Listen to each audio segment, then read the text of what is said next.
জানেন কি শরৎ পূর্ণিমার এই রাত দাপর যুগে কত লম্বা ছিল? ভগবান শ্রীকৃষ্ণ 6 মাস পর্যন্ত শরৎ পূর্ণিমার রাত স্থির রেখেছিলেন। আর 6 মাস ধরে চলা এই মহারাশে 16,108 জন গোপী অংশ নিয়েছিলেন।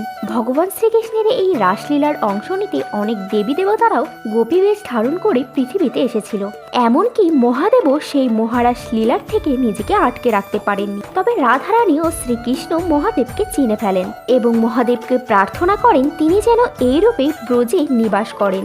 তাই ওই কারণে ব্রজে মহাদেব গোপেশ্বর রূপে পূজিত হন। কথিত আছে ব্রজে চন্দ্র স্থির ছিল চন্দ্র সরোবরের কাছে, আর ওইখানে মহারাজ 6 মাস ধরে হয়েছিল। এই জন্য এই সরোবরকে অত্যন্ত পবিত্র বলে মনে করা হয়।